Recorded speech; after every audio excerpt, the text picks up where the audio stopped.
ददौ फुल्लकुशेशय प्रविलसत् कासारमध्ये भवत् काश्यां शैशवरूपिणोऽवतरणं श्रीमत्कबीरस्य वै लीलामानुषविग्रहस्य नयनं नीरुनिमाभ्यां कृतं रामानन्दमनस्विनः पुनरहो चित्रमस्य प्रभो पश्चाद्वादिकदम्बकुञ्जरहरे आश्चर्यमयो भवन् लीलाशक्तिविकासनं च कुरुतो अहं मदक्षोभितः पश्चाज्जीवनमद्भुतं कृतमभूत् कम्मालिकं मालयो पश्चाद्देवलकस्य रक्षणमभूत् कृतं वह्निता पश्चात्कारितमद्भुतं हि जगतः सन्दर्शनं दस्तकं पारावारविघट्टनं मुररिपो रावाससंस्थापनं गोरक्षस्य ततः स्वयोगकलया नरकोपसंमर्दनं संसाराम्बुजसेतुरूपमचलं संस्थाप्य धर्मं निजम् अन्तर्धानमजन्मनो मगहरे जातं चरित्रं मुदो अन्तर्धानमजन्मनो मगहरे जातं चरित्रं मुदो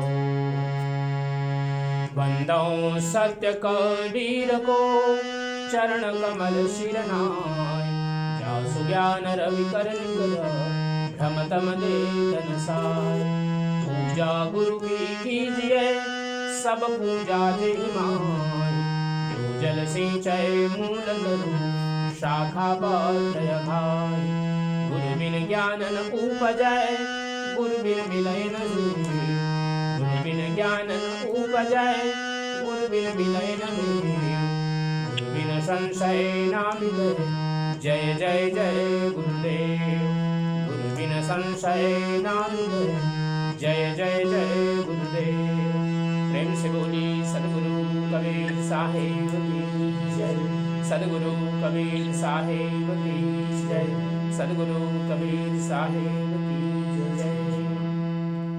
सत्य पुरुष परमात्मा हम सबके हृदय में विराजमान सदगुरु कबीर साहिब परम आदरणीय कनाडा से जुड़े हुए हमारे महान श्री जय साहिब जी, आप सभी भक्तहंसजन देवियों सज्जनों, परम पावन अवसर आज परम आदरणीय श्री अशोक गणेश जी, यही नाम है, और श्री कीर्ति जी, श्री आदेश जी, कुमारी वरुणा जी और आप सब जागेसर परिवार और गणेश परिवार से जुड़े हुए जितने भी आप सब संबंधी लोग यहाँ पर उपस्थित हैं।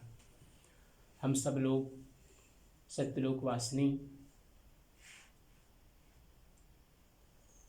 जिनकी आत्म गति चलावा 6 फरवरी को, तो आज उनके निमित्त आप सब लोगों ने दिन में एक हिंदू संस्कृति के अनुसार से विधि किया, हवन किया, और अभी हम सब लोग मिल कर के सदगुरु सत्य पुरुष परमात्मा कबीर साहिब के द्वारा उपदिष्ट संध्या पाठ किए, आदि गायत्री किए, अब कुछ सत्संग भजन की ओर प्रवृत्त हो रहे हैं। आप सब लोग जानते हैं कि जिस प्रकार जन्म का एक विज्ञान है, उसी प्रकार मृत्यु का भी एक विज्ञान है। एक पूरी प्रक्रिया को पार करने के बाद एक बच्चे का जन्म होता है। इसी प्रकार एक पूरी आयु पूर्ण करने के बाद, चाहे वो किसी घटनाक्रम से, बीमारी के कारण या किसी भी निमित्त कोई कारण बन जाता है, लेकिन मृत्यु का भी एक विज्ञान है। मृत्यु के बाद की बात, मृत्यु के बाद क्या होता है, ये 2 दीवार है। जैसे अभी हम यहाँ पर बैठे हैं कमरे में, हम नहीं जानते कि इस दीवार के उस पार क्या है। मैं समझता हूँ चूँकि घर में यहाँ पर आप लोग रहते हैं तो आप लोग जानेंगे कि उस पार क्या है, लेकिन इसी प्रकार से दीवार के उस पार क्या है ये भी हम नहीं जानते, क्योंकि आज हम आपके यहाँ हैं, लेकिन आप रहते हैं यहाँ तो जानते हैं। जीवन के पहले, जन्म के पहले भी एक दीवार है, उसके पहले का नहीं जानते कि हम पूर्व जन्म में क्या थे, किस प्रकार हमारा जीवन बीता और इस जन्म में हम आए। और यह भी हम नहीं जानते कि आफ्टर डेथ क्या होगा, उसके बाद की यात्रा क्या होगी। नोबडी कैन नो, कोई नहीं जानता इस बारे में।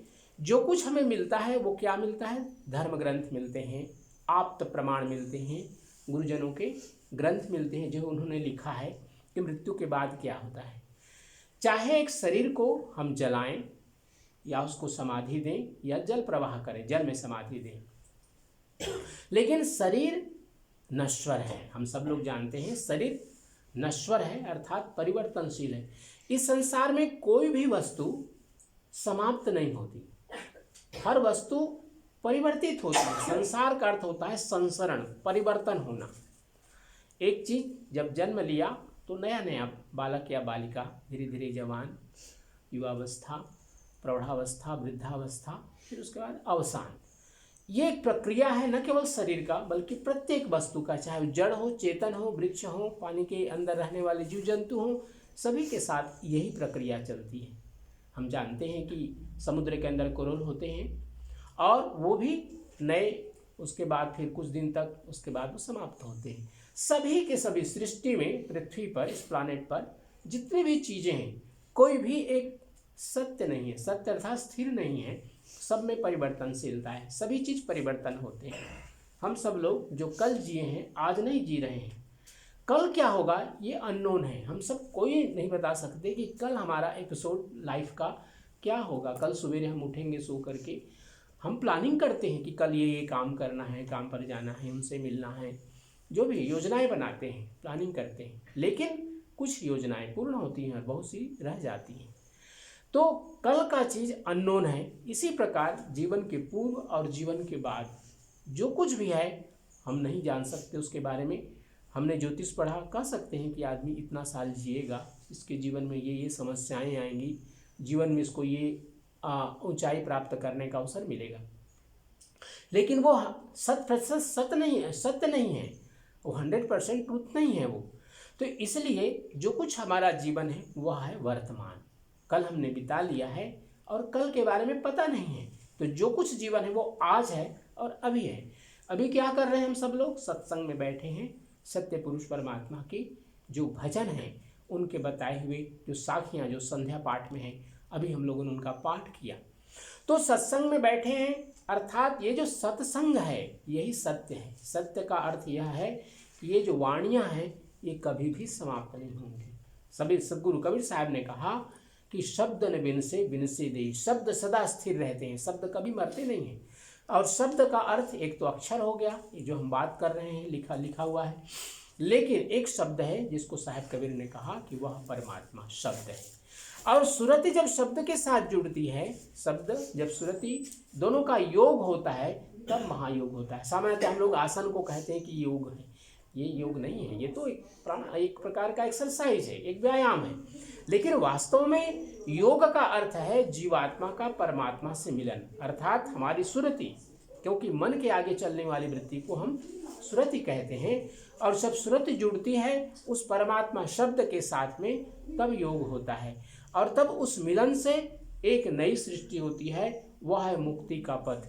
यही गुरु हमें बतलाते हैं। और गुरु जब हमारे जीवन में आते हैं तो इसलिए कहा गया उसको द्विज होना, अर्थात नया जन्म प्राप्त करना।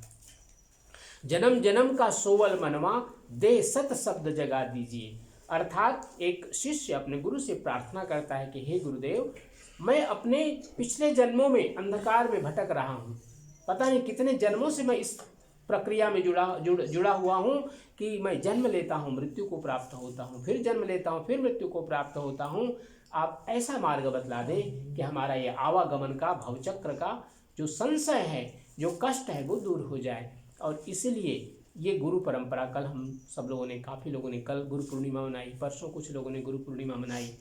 और ये जो परिवार है जिनके निमित्त आज हम लोग इस संध्या को कर रहे हैं, सत्यलोक वासिनी भक्तिमती वारिधि गणेश जी, जिनके निमित्त ये आज का सत्संग है, जिनकी श्रद्धांजलि के लिए हम सब लोग जुटे हुए हैं। तो वो कबीर पंथ में दीक्षित थी। कबीर साहब के प्रति प्रेम, पूरा जागेसर परिवार, आप सब लोग यहाँ पर बैठे हुए, भाई संजय जी, राज जी और आपके जुड़े हुए और भी परिवार लोग। तो ये जो कबीर साहब के साथ जुड़ना है और उनके ये भजन हैं। जैसे भी हम लोगों ने दिन में आप सब लोग पूजा किए, हमारी हिंदू संस्कृति पौराणिक संस्कृति के अनुसार से संस्कृत में हमारे जो पंडित आए होंगे उन लोगों ने आप सब लोगों को मंत्र सुनाया होगा।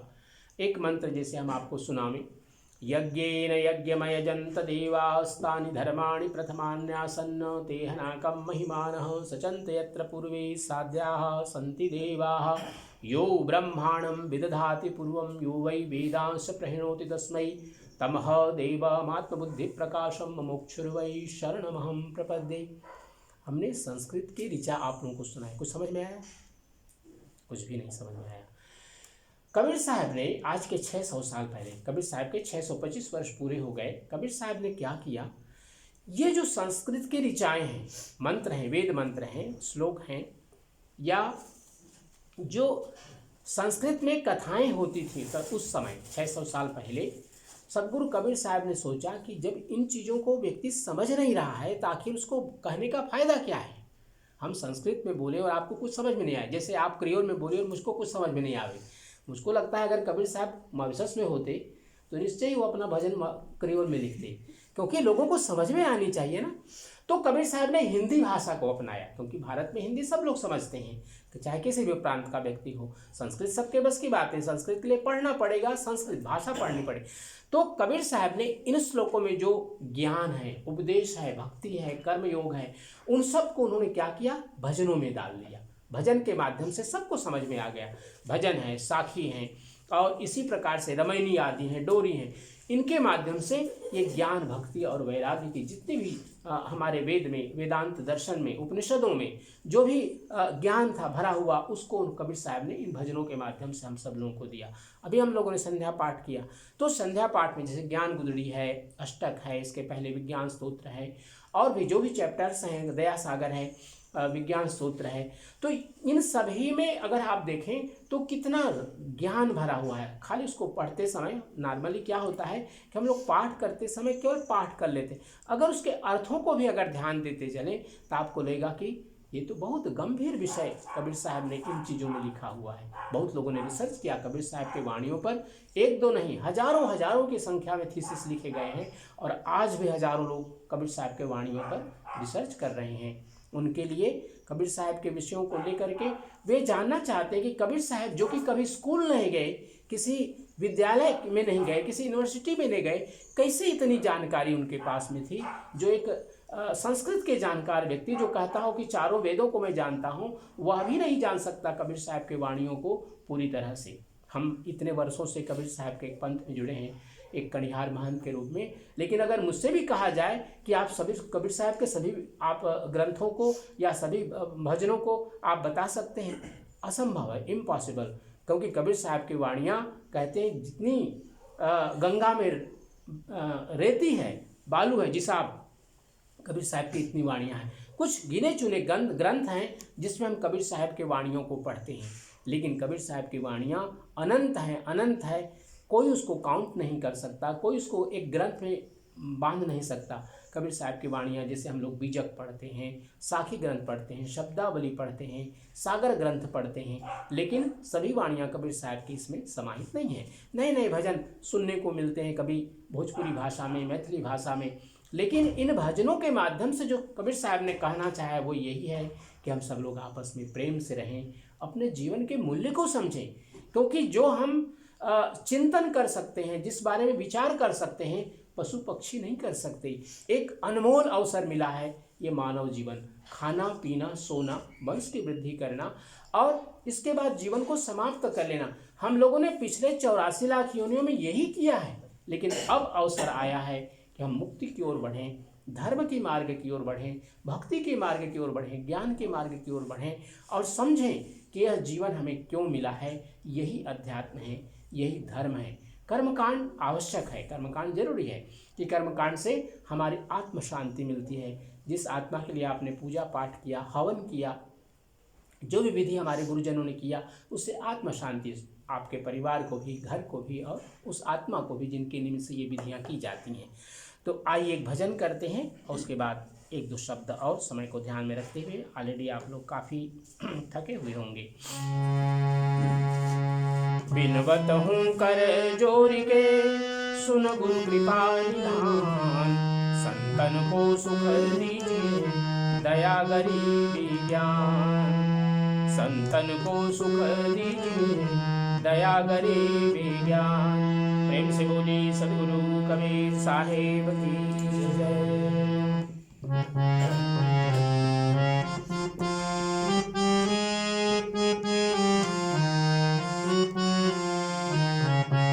कृपा सिंधु मुझे अपना बना लोगे तो क्या होगा। जरा सतनाम कानों में सुना दोगे तो क्या होगा।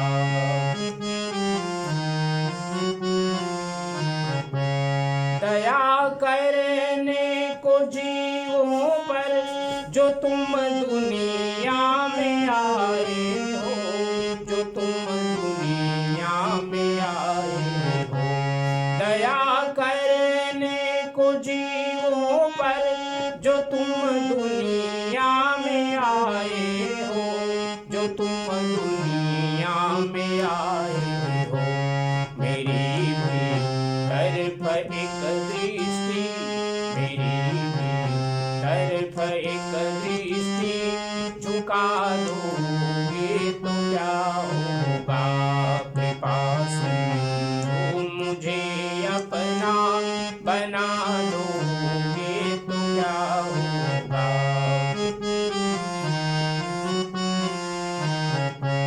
सकल जग में पतित पावन तुम्हारा नाम जाहिर है, तुम्हारा नाम जाहिर है।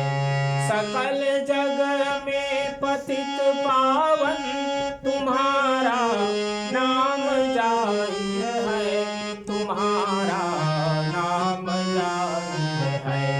अगर मुझे एक पापी को, अगर मुझे एक पापी को बितारोगे तो क्या होगा। कृपा सिंधु मुझे अपना बना लोगे तो क्या होगा।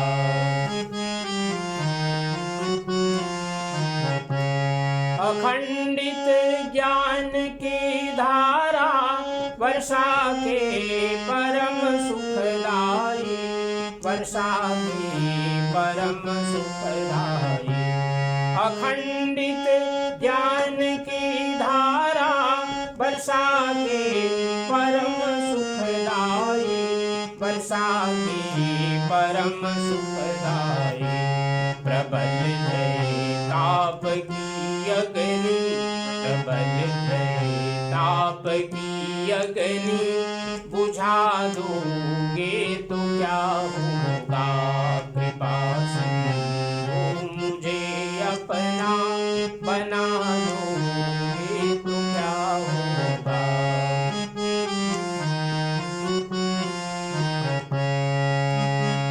परम सिद्धांत वेदों का लखा के आत्मा मुझको, लखा के आत्मा मुझको। परम सिद्धांत वेदों का लखा के आत्मा मुझको, लखा के आत्मा मुझको। मेरे दिल से अविद्या को, मेरे दिल से अविद्या को हटा दोगे तो क्या होगा। कृपा सिंधु मुझे अपना बना लोगे तो क्या होगा।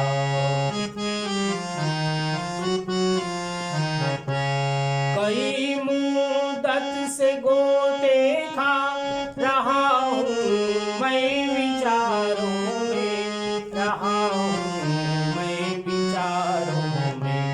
कई मुद्दत से गोते खा रहा हूँ मैं विचारों में, रहा हूँ मैं विचारों में। सहारा देके चरणों का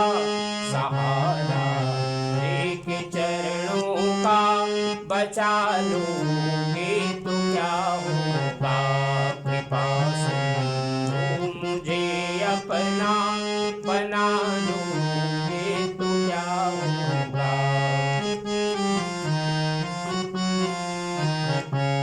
पड़ी है आय अब मेरी प्रभु भव धार में नैया, प्रभु भव धार में नैया। पड़ी है आय अब मेरी प्रभु भव धार में नैया, प्रभु भव धार में नैया। भैया बन किनारे पर, भैया बन किनारे पर लगा दोगे तो क्या होगा, कृपा सिंधु मुझे अपना बना लोगे तो क्या होगा। जरा सतनाम कानों में सुना दोगे तो क्या होगा। अर्ज धर्म दास की प्रभु जी फकत चरणों में है कि, फकत चरणों में है कि। अर्ज धर्म दास की प्रभु जी फकत चरणों में है कि, फकत चरणों में है कि। जन्म मरण के दुख से, जन्म मरण के दुख से छुड़ा लोगे तो क्या होगा, कृपा सिंधु मुझे अपना बना लोगे तो क्या होगा। जरा सतनाम कानों में सुना दोगे तो क्या होगा, सुना दोगे तो क्या होगा। प्रेम से बोलिए सद्गुरु कबीर साहेब की जय।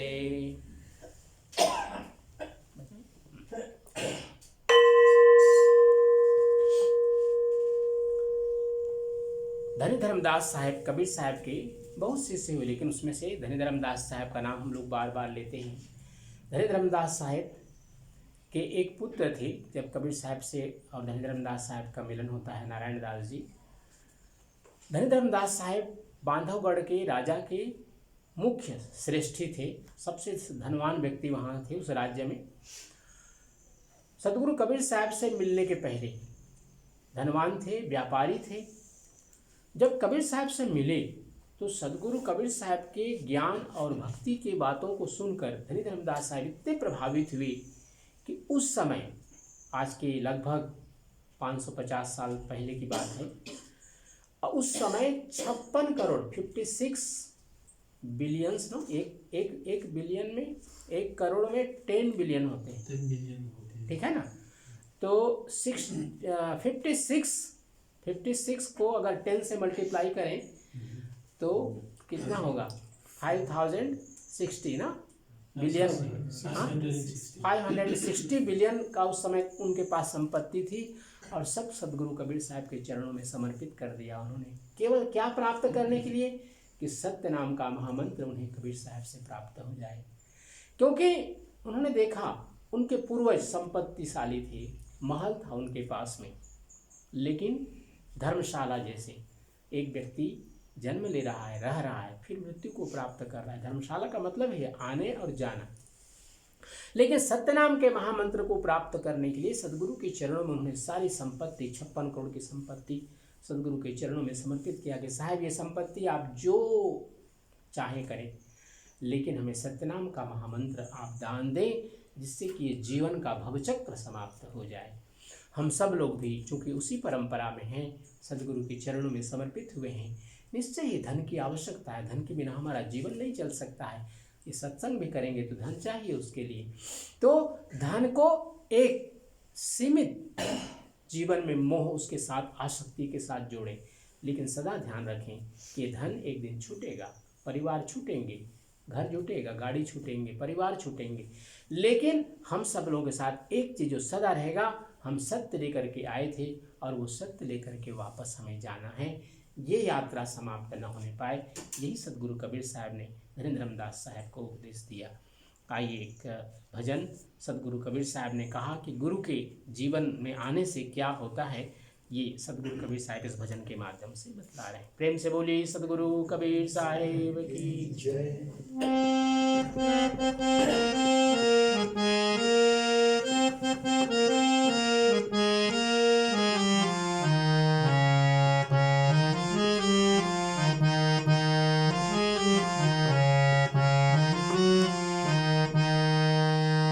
सतगुरु मोहि भावै, सो सतगुरु मोहि भावै, संतो जो आवागमन मिटावै,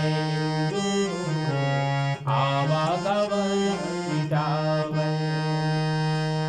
डोलत डिगैना बोलत बिसरै, डोलत डिगैना बोलत बिसरै, अस उपदेश सुनावै, अस उपदेश सुनावै, संतो जो आवागमन मिटावै।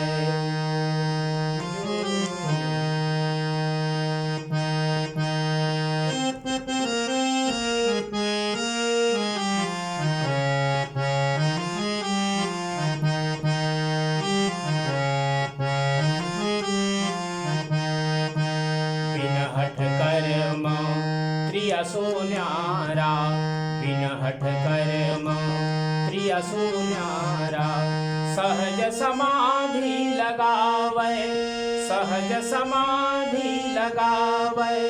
द्वार न रोकै पवन न रोकै, द्वार न रोकै पवन न रोकै, ना अनहद उलझावै, ना अनहद उलझावै, संतो जो आवागमन मिटावै,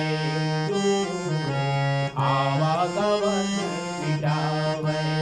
सो सतगुरु मोहि भावै, सो सतगुरु मोहि भावै, संतो जो आवागमन मिटावै, आवागमन मिटावै।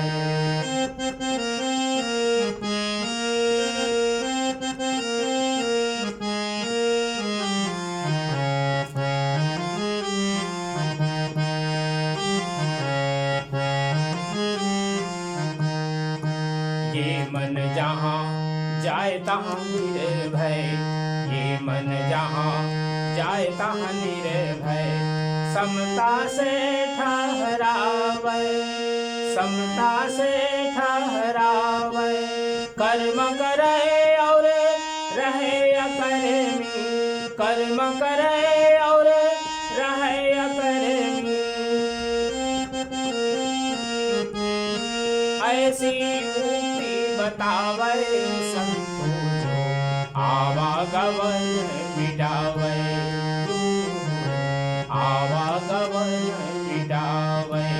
सो सतगुरु मोहि भावै, सो सतगुरु मोहि भावै, संतो जो आवागमन मिटावै,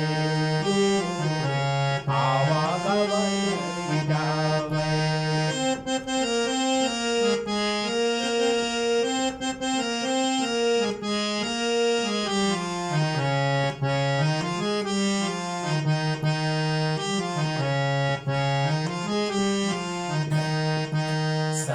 आनंद फंद से न्यारा, सदा आनंद फंद से न्यारा, भोगम योग सिखावै, भोगम योग सिखावै। तज धरती आकाश अधर में, तज धरती आकाश अधर में, प्रेम मड़ैया छावै, प्रेम मड़ैया छावै, संतो जो आवागमन मिटावै, आवागमन मिटावै। सो सतगुरु मोहि भावै, सो सतगुरु मोहि भावै, संतो जो आवागमन मिटावै।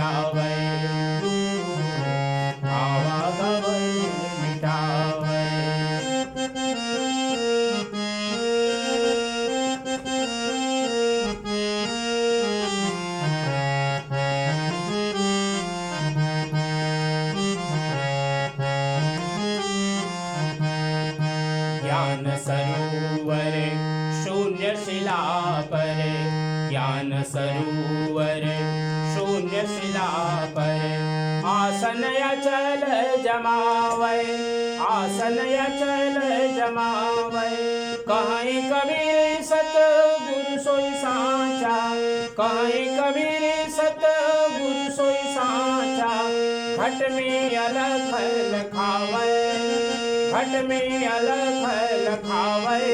संतो आवागमन मिटावै,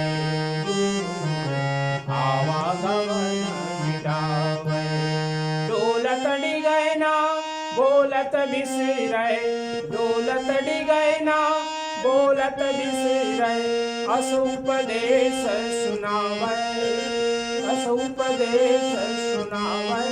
संतो आवागमन मिटावै, आवागमन मिटावै। सो सतगुरु मोहि भावै, सो सतगुरु मोहि भावै। संतो आवागमन मिटावै, आवागमन मिटावै, आवागमन मिटावै। प्रेम से बोली सद्गुरु कबीर साहिब की जय।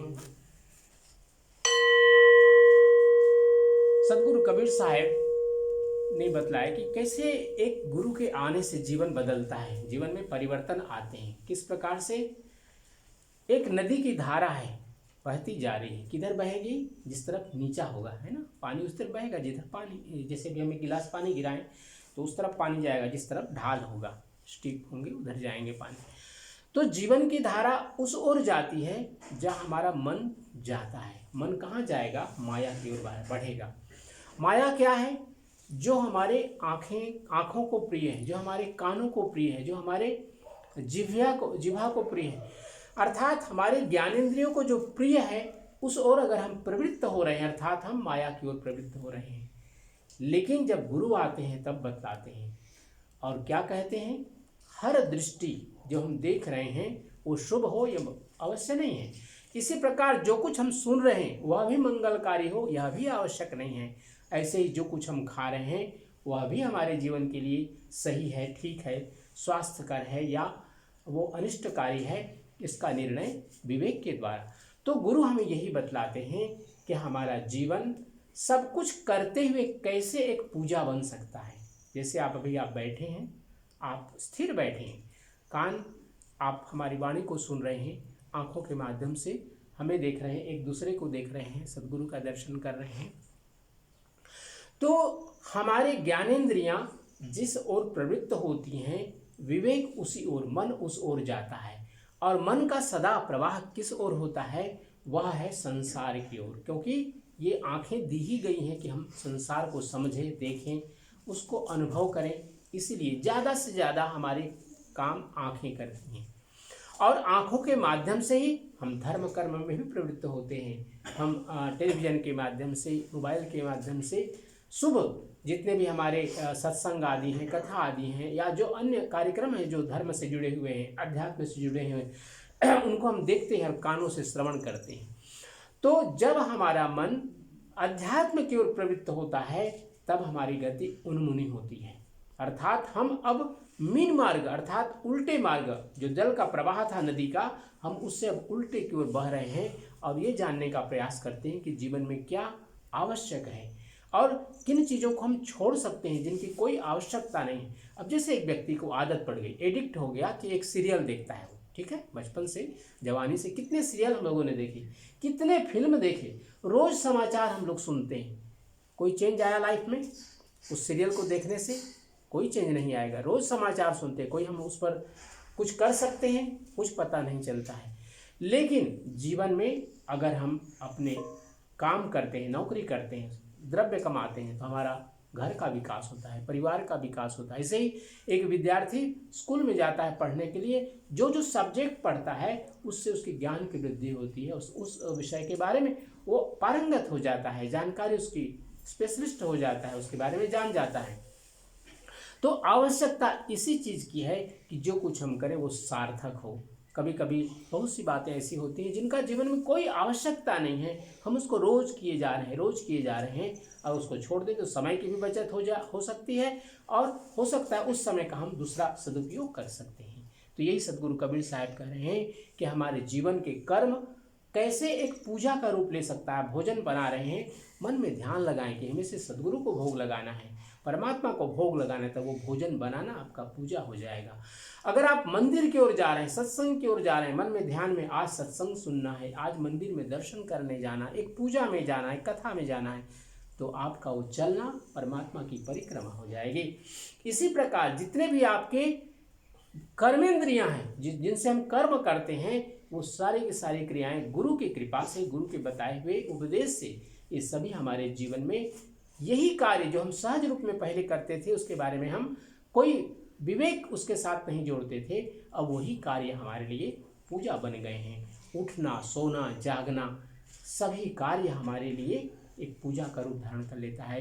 यही इस भजन के माध्यम से सदगुरु कबीर साहब ने हम सब लोगों को बताने का प्रयास किया कि कर्मकांड तो इतने अधिक हैं कि हम उसमें पूरे जीवन लगा देंगे, लेकिन कर्मकांड समाप्त नहीं होते हैं।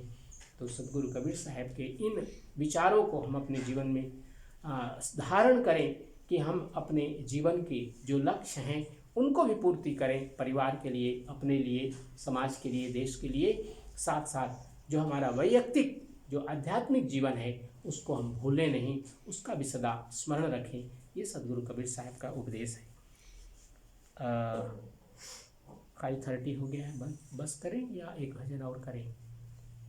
एक भजन करते हैं, फिर उसके बाद आरती करेंगे, ठीक है। एक आप लोगों को भोजपुरी भाषा का सदगुरु कबीर साहब का भजन, बहुत प्रसिद्ध भजन है, हमारे संत लोग महाभारत में इसको गाते हैं बहुत प्रेम भाव से।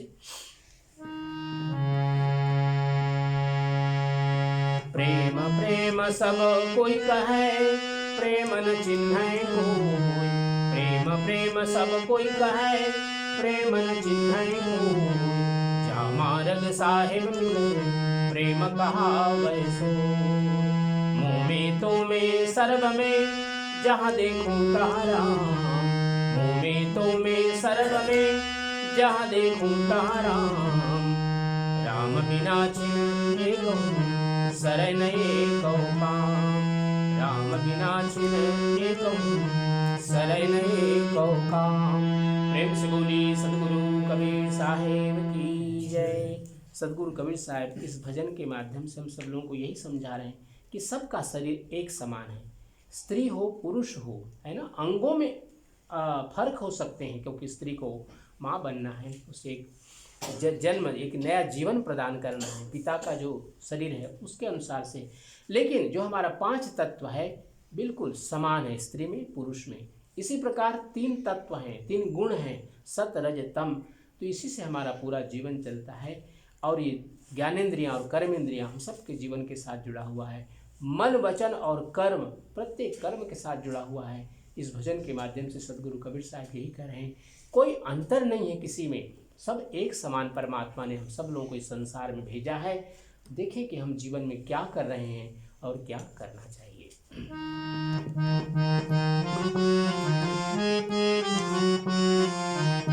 बोले काया में सुगनवा बन के लहरे। बोले काया में सुगनवा बन के लहरे। बन के लहरे, बन के लहरे। बोले काया में, बोले काया में सुगनवा बन के लहरे। बोले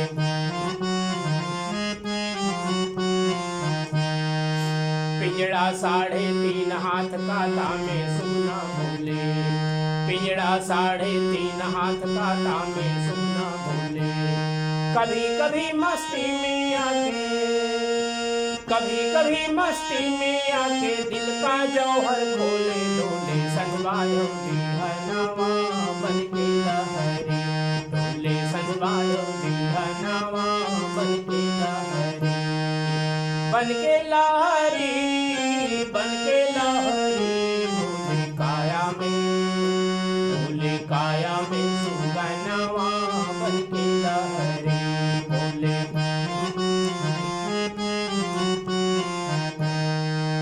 पांच तत्व के पिंजड़ा वाके तामे 10 दरवाजा, पांच तत्व के पिंजड़ा वाके तामे 10 दरवाजा।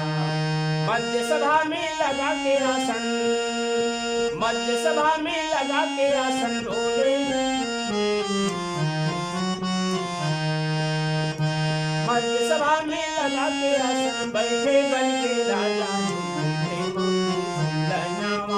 बन के लहरी बोले काया में सुगनवा, बन के लहरी, बन के लहरी, बन के लहरी बोले काया में, बोले काया में सुगनवा, बन के लहरी बोले।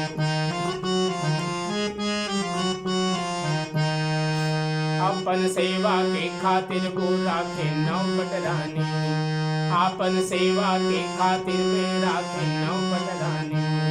सब रानी से बात करत भय, सब रानी से बात करत भय, आपो भरे हमारी माने गुनों की कहनवा, बन के लहरी माने गुनों की कहनवा, बन के लहरी, बन के लहरी, बन के लहरी बोले काया में, बोले काया में सुगनवा, बन के लहरी बोले काया में सुगनवा, बन के लहरी।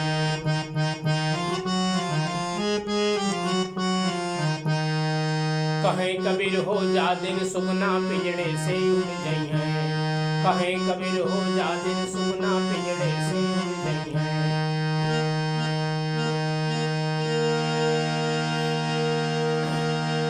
कहें कबीर हो जा दिन सुगना पिंजड़े से उड़ गई है।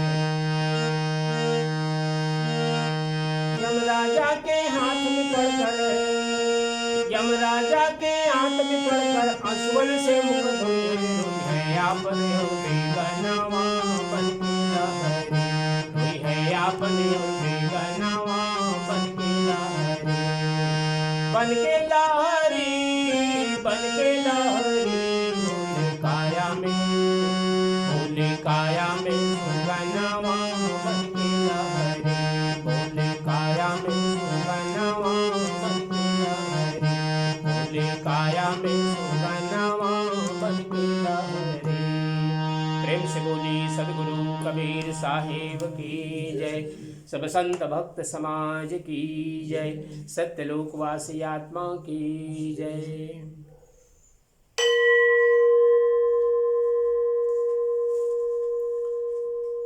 हम सब लोग आज यहाँ पर परम श्रद्धेया भक्तिमती सत्यलोकवासिनी वारिधि गणेश जी की आत्म शांति हेतु इस श्रद्धांजलि में भाग लिए, और आप सब लोगों ने बहुत ही प्रेम भक्ति श्रद्धा के साथ इस श्रद्धांजलि संध्या सत्संग में आप सब लोगों ने अपने सुमन प्रस्तुत किए। सद्गुरु के चरणों में भक्ति, और जो भी सत्संग में आप सब लोगों को प्राप्त हुआ, सद्गुरु की कृपा उस दिव्य आत्मा को प्राप्त हो, इसका पुण्य उनकी आत्मा जहाँ कहीं भी जिस योनि में भी पहुँची है, इन सब का पुण्य उनको प्राप्त हो और उनकी आत्मा को शांति मिले। साथ ही साथ उनका आशीर्वाद जो उनके बच्चे हैं कीर्ति, आदिश और वरुणा, आप सबको उनका आशीर्वाद सदा मिलता रहे। अपनी माँ को आप बराबर स्मरण करें, क्योंकि भले ही आत्मा यहाँ से चली जाती है, लेकिन उनका स्मरण, उनके आशीर्वाद आपको सदा मिलते रहेंगे। यह घर परिवार, और निश्चय ही उनके जाने से जो सबसे बड़ा दुख उनके पति श्री अशोक जी, गणेश जी को जो दुख हुआ है, क्योंकि एक लंबा समय साथ में बिताना, फिर उसके बाद जो बिछोह होता है, वियोग होता है, दुखदायी होता है। तो आप तीनों बहन और दोनों भाई आप बराबर पिताजी का ध्यान रखें, क्योंकि जीवन में माता पिता सबसे बड़े गुरु हैं, सबसे बड़े देवी देवता के रूप में हैं, और उनका सम्मान, उनका देख रेख करना, इसको बराबर आप स्मरण रखें। साथ साथ जो परिवारजन हैं, आपके जितने भी लोग हैं आपके से जुड़े हुए, उन सब के प्रति प्रेम भाव बनाए रखें। और आप सब जो बड़े लोग हैं, इन तीनों बच्चों के लिए और श्री भाई अशोक जी के लिए आप सब लोग ध्यान रखें।